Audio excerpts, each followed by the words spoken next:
मेरे आका फरमाते हैं हर बाप अपने घर में एक मुहाफिज की हैसियत रखता है, निगहबान की हैसियत रखता है।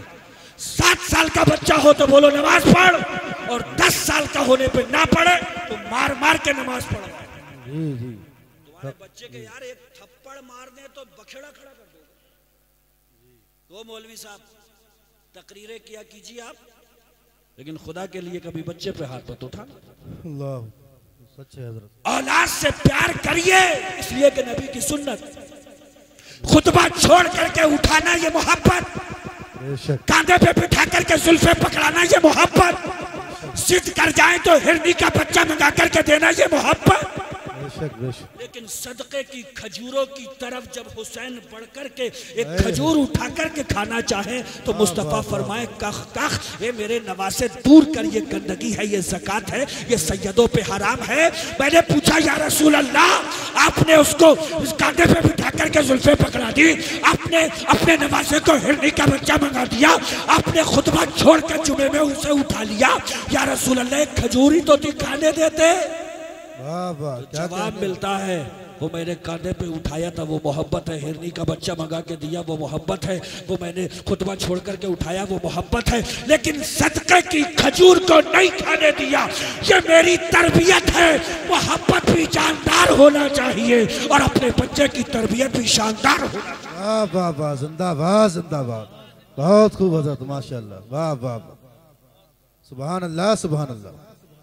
जरा सारा पिद्दू न पिद्दू का शोरवा एप्पल लिए कान पे गया, हेलो हेलो, वो तो कभी तो पूछो एप्पल की तेरी औकात है जी, कहां से लाया ये, किसकी जेब काट ली, जॉब तेरी है ही नहीं, काम कहीं करता नहीं, जेब का खर्च मैं तुझे देता नहीं, और एप्पल से कर रहा है हेलो हेलो, पैसा कहां से आया? क्या कहने वाह हज़रत, क्या कहने वाह। और याद रखे अगर इस मौके पे उसे नहीं मारा तो कल बीवी के साथ में मिलकर के जब आप पे चढ़ाई करेगा तो मुफ्ती गुलफाम का कोई भी तावीज उस बच्चे के ऊपर असर नहीं करेगा। जी जी सच। एक नहीं गठरी बंधवा के लाना, बहुत अच्छा पैगाम, वाह। लाओ कितने तावीज लाओगे? ये जो 10 साल में वो मुस्तफा जो फरमाते हैं बच्चों से मोहब्बत करो, शहीद करबला है, मुस्तफा के सीने पे खूंदे डाल लें, टहल लें, एक साहब आकर के बोले या रसूल अल्लाह आपके सीने पे हुसैन चढ़े जा रहे हैं, तो मेरे आका ने फरमाया लगता है अल्लाह ने तुझे दिल नहीं दिया है, वो नवासा है मेरा, ये वो मेरी बेटी का बेटा है, ये मेरा नवासा हुसैन है, ये मेरी मोहब्बत है कि मेरे सीने पे फुदकता फिर रहा है, मेरे सीने पे उछलता फिर रहा है, मेरे सीने पे घूमता फिर रहा है। इतनी मोहब्बत सिखाई है मुस्तफा ने बच्चों से। लेकिन फरमाते 10 साल में नमाजी ना बने तो मार मार के पढ़वाया। बेशक बेशक। ओ यार उसे अपना तो करो है? जी जी। हारून रशीद ने एक मर्तबा अपने वजीरों से कहा यार मुझे ये बताओ कि सच में मुझसे कौन मोहब्बत करता है और दिखावे की, मैं कंफर्म करना चाहता हूँ, है ना, कंफर्म मुझे पता चले। वजीरों ने कहा ऐसा करो बादशाह सलामत, आप नुमाइश लगवाओ और अपने गोदाम अपने बैतुल माल में से हर चीज एक एक अदद नुमाइश में लगवा दो और ये ऐलान कर दो कि जो जिस चीज पर हाथ रख देगा, जिस चीज पर हाथ रख देगा वो बैतुल माल से उसके घर पहुंचवा दी जाएगी। हीरा मोती सोना चांदी घोड़े कपड़े ऊंट, एक से एक कीमती चीज। लोग आते गए, किसी ने सोने पे हाथ रखा, किसी ने चांदी पे हाथ रखा, किसी ने जेवर पे हाथ रखा, किसी ने कपड़े पे हाथ रखा, किसी ने घोड़े पे हाथ रखा, किसी ने ऊंट पे हाथ रखा। जो जिस पे हाथ रखता चला जा रहा था बादशाह सलामत ऑर्डर दे रहे थे बैतुल माल से इसके घर पे पहुंचा देना। घोड़े पे हाथ रखा है घोड़े पहुंचवा दो, सोने पे हाथ रखा है सोने पहुंचवा दो, जेवर पे हाथ रखा है ये पहुंचवा दो, कपड़ों पे हाथ रखा कपड़े पहुंचवा दो। एक औरत जिसने दिशा बदल दी, जिसने नक्शा बदला, जिसने सोचने का एक नया जाविया दिया। सुनो उस औरत की कहानी। और फरीदपुर वालों, इस्लाह मुआशरा कॉन्फ्रेंस से ये चंद जुमले उठा करके लेके जाना। एक औरत क्या कहने 8वीं सदी की बात बता रहा हूँ। गई और जाने के बाद में उसने सोना देखा और रखना चाह रही थी हाथ, तो चांदी मुस्कुरा के बोली, ओए औरत मैं देख कितनी चमक रही हूँ ना मेरे पास में। तो ये चांदी के पास में गई, हाथ रखना ही चाह रही थी, हीरे ने आवाज दी, वो पगला गई। अरे हीरे को छोड़ रही है, मिस कर रही है, हीरे पे रख, कितनी दूर तक लाइट मारता है हीरा। हीरे के पास में गई, हाथ रखना ही चाह रही थी, कपड़ों ने आवाज दी, जेवरों ने आवाज दी, सब चीजों ने आवाज दी, लेकिन एक आवाज दिल से आ गई। वाह वाह जिंदाबाद। और दिल ने आवाज लगाई, ओ पागल औरत, चल रख सोने पे हाथ, मगर रखने से पहले एक मर्तबा ये जरूर सोचना कि सोना है किसका। जी जी बेश। वाह वाह वाह। चल पड़ा आगे को, रख चांदी पे हाथ, लेकिन रखने से पहले एक बार ये जरूर सोचना कि ये चांदी है किसकी। रख हीरे पे रात, मगर रखने से पहले ये जरूर सोचना कि ये हीरे हैं किसके।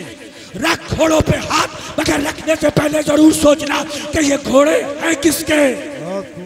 और जब चारों तरफ से एक आवाज, एक सदा गूंज रही थी, सोना भी बादशाह सलामत का है, चांदी भी बादशाह सलामत की है, हीरे भी बादशाह सलामत के हैं, घोड़े भी बादशाह सलामत के हैं, कपड़े भी बादशाह सलामत के हैं, तो दिल से एक दूसरी आवाज आई थी, ओ पगली, वो जिसके सब है जाके उसी पे हाथ क्यों नहीं रख देती। वाह वाह वाह जिंदाबाद जिंदाबाद। क्या कहने हजरत। वाह। घूमी फिरी और पीछे से आकर बड़ी नरमी से बादशाह हारून रशीद पे हाथ रख दिया, और बादशाह ने पलट के देखा, वो पागल क्या कर रही है, हीरे वहां रखे, कपड़े वहां रखे, जेवर वहां, सोना वहां, चांदी वहां, हीरे वहां, तूने ये क्या किया। वाह वाह। जवाब देती है बादशाह सलामत, हीरे भी आपके हैं, सोना भी आपका है, चांदी भी आपकी है, घोड़े भी आपके हैं, कपड़े भी आपके हैं, तो मैंने सोचा जिसका सब कुछ है उसी पे हाथ न रख दूं, एक पे हाथ रखूंगी और सब मेरा। जिंदाबाद जिंदाबाद। हाथ एक पर रखूंगी, हाथ एक पर रखूंगी, और अनेक चीजें मेरे कब्जे में ऑटोमेटिक तरीके से आ जाएंगी। ये फरीदपुर के जिंदा दिल मुसलमानों, मैं यही कहना चाहता हूँ, इज्जतें देने वाला कौन? खुदा। रिस्क देने वाला कौन?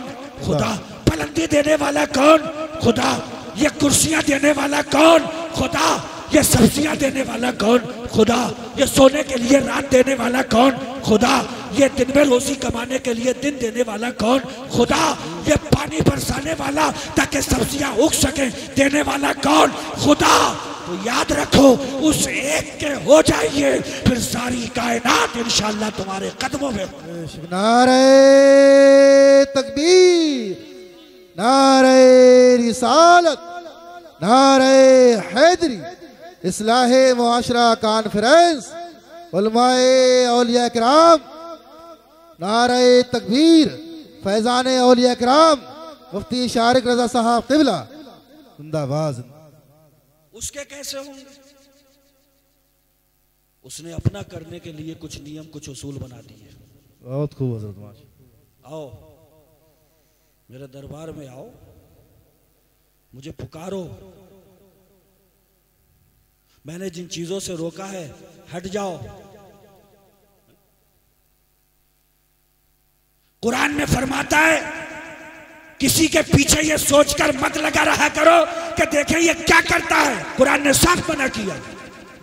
मगर मजाल है कोई मुसलमान रुकता हो, और तुझे उसके काम से क्या मतलब, उसके बिजनेस से क्या मतलब, उसकी जॉब से क्या मतलब, वो किस वक्त क्या करता है तुझे इससे क्या मतलब, वो क्या कमाता है धमाता है तुझे उससे क्या मतलब।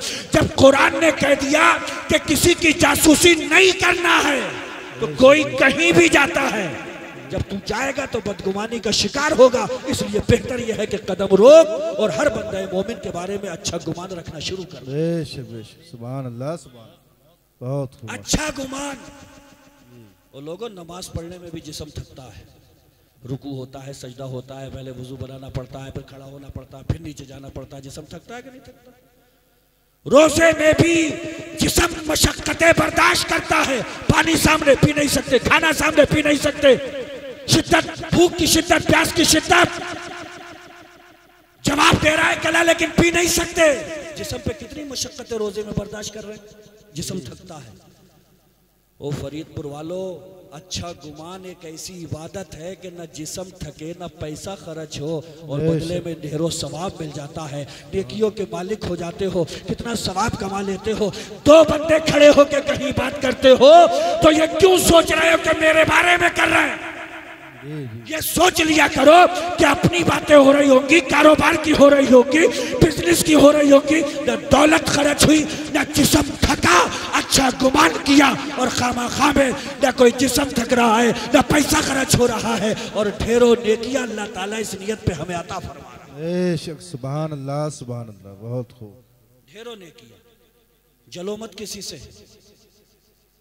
किसी से मत जलो। हजरत हातिम असम फरमाते हैं, अल्लाह कुरान में फरमाता है कि हमने कसम न बैनहुम मईशतहुम फिल हयात दुनिया।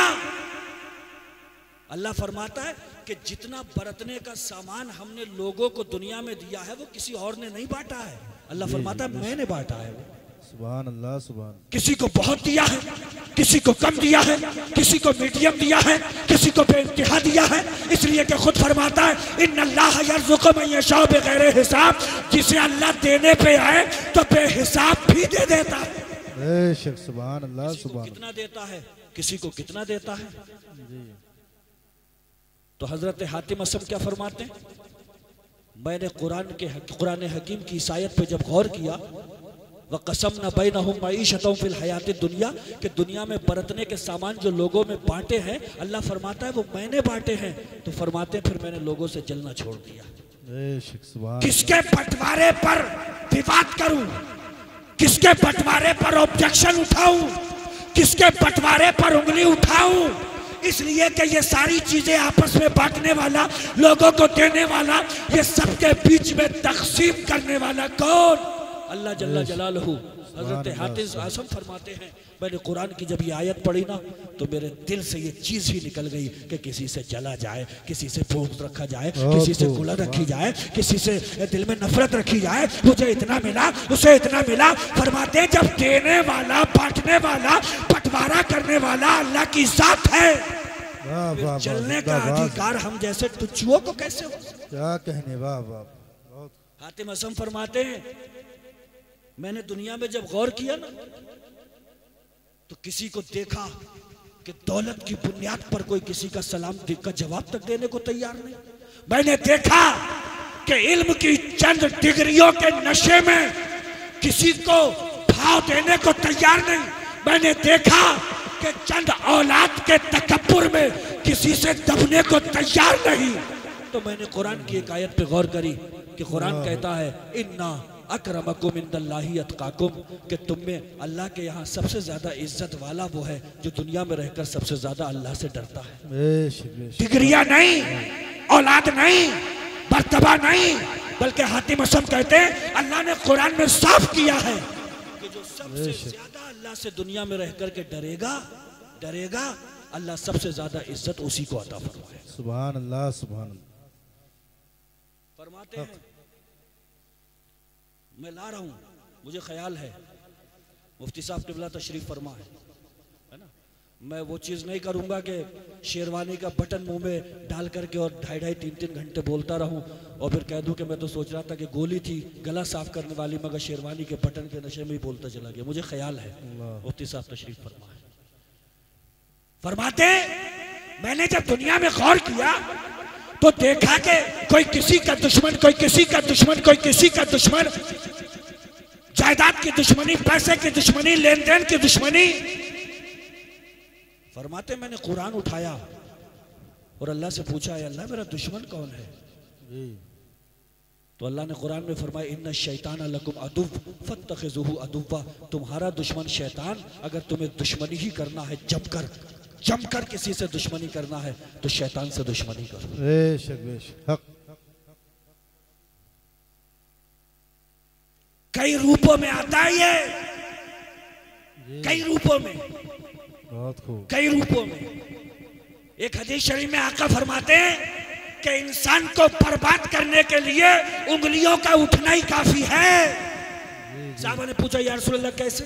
तो मेरे आका फरमाते हैं कभी कभी ऐसा होता है ना, बंदा थोड़ा सा जरा परफेक्ट हो गया, मशहूर हो गया और तहज्जुद गुजार हो गया, थोड़ा मुत्तकी जरा लोग शुमार करने लगते हैं, तो जब वो किसी बज़्म में किसी पार्टी में जाता है ना तो लोग इशारे से कहते हैं यही है, ये जो रात में 100 रकत नफिल पढ़ते ना यही है।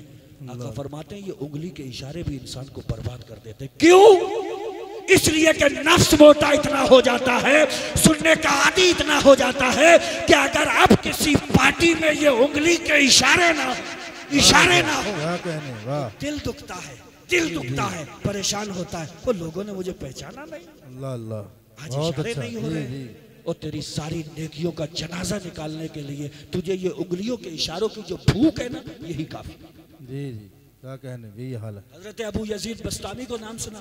अबू यजीद बस्तामी एक मर्तबा आ रहे थे दूर से, तो बस्ती में लोगों को पता चला अबू यजीद बस्तामी आ रहे हैं, तो बहुत सारे लोग इकट्ठा होकर के चल दिए, इस्तिकबाल करेंगे, गजरा डालेंगे, माला डालेंगे, अबू यजीद बस्तामी आ रहे हैं, सुभान अल्लाह, नारे लगाएंगे।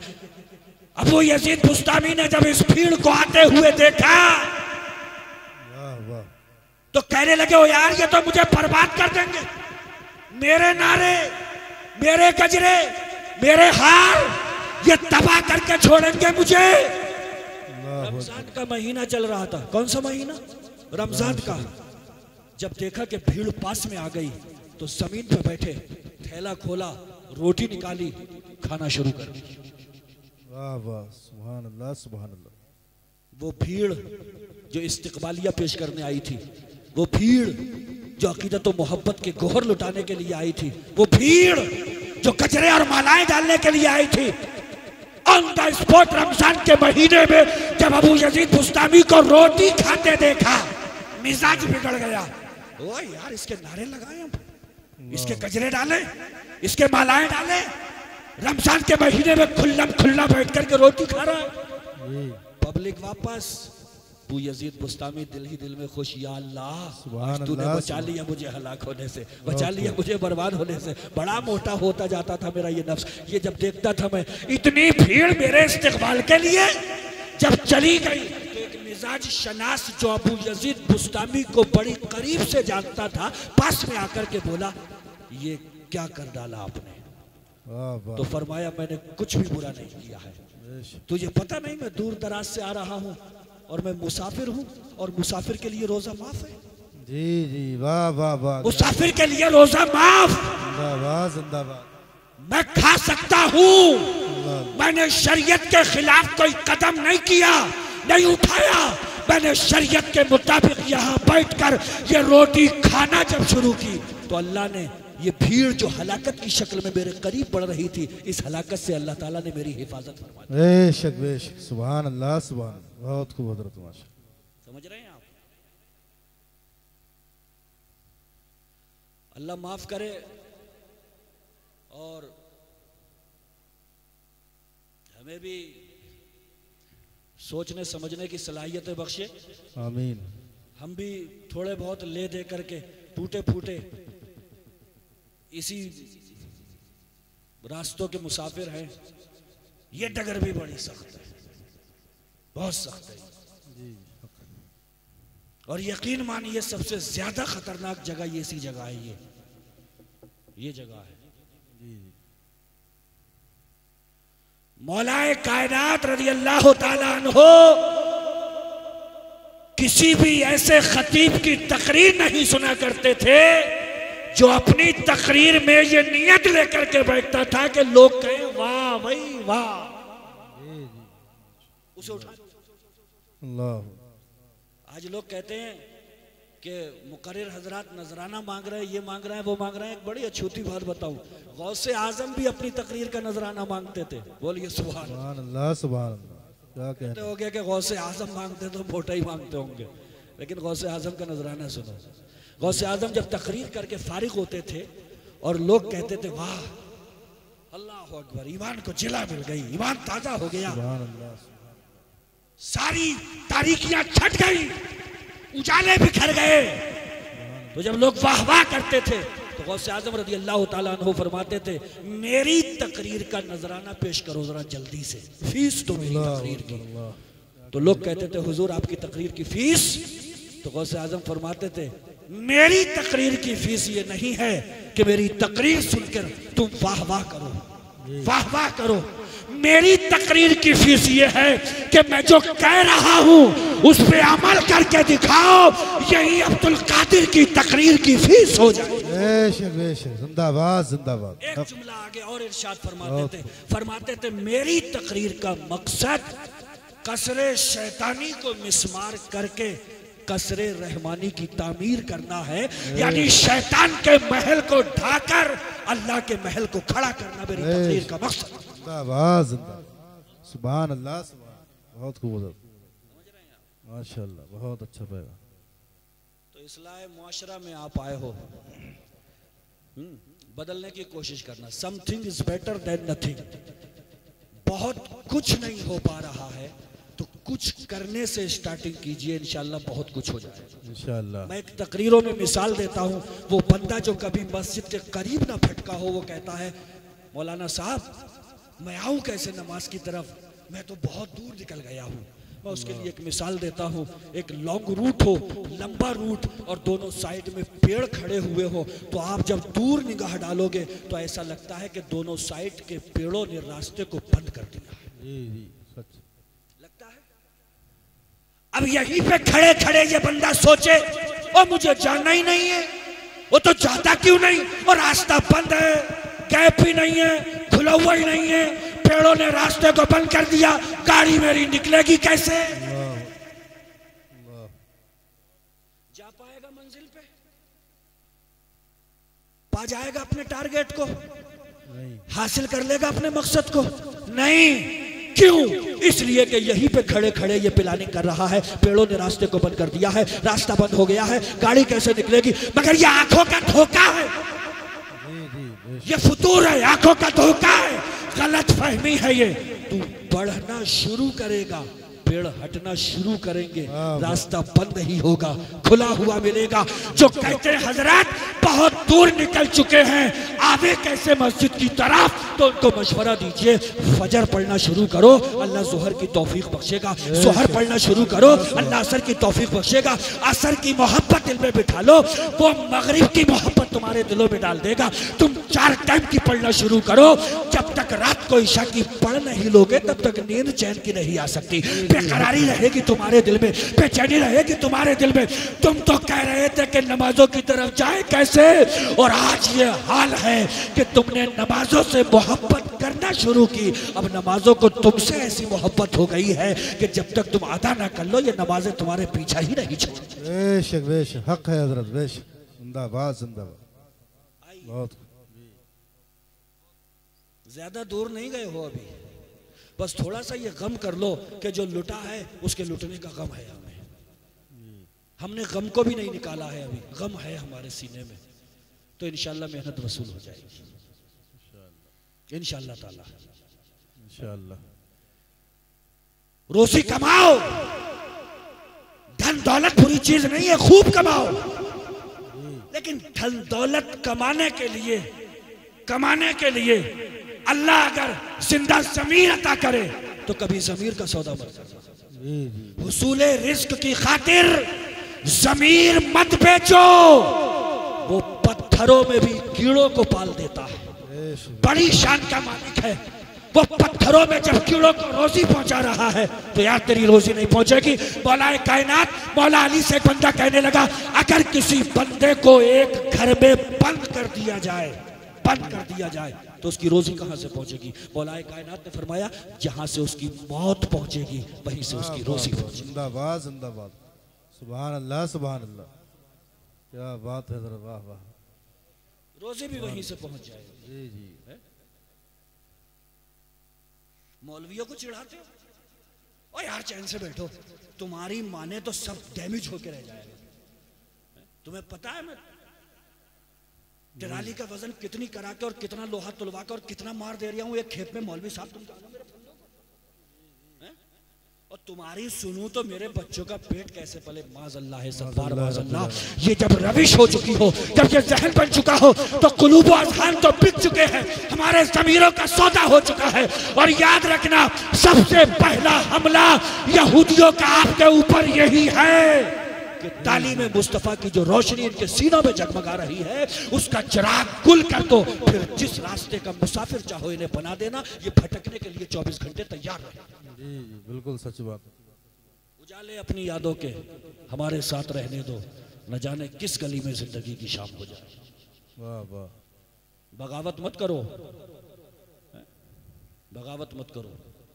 और यार सारी दुनिया तुम्हारे खजाने से खोशाची हो करके ये कह रही है कि सुकून, अच्छा वातावरण, मुकम्मल सुकून और इत्मीनान अगर कहीं है तो वही सुल्तान मदीना की बातों में है, वरना कहीं पे नजर नहीं आता। और तुम पता नहीं किसके तहजीब के चक्कर में पड़े। हालात तो देखिए, कुछ बातें वो हैं बाखुदा जो दिल को इतनी चुभती हैं, इतनी चुभती हैं कि दिल परेशान होता है।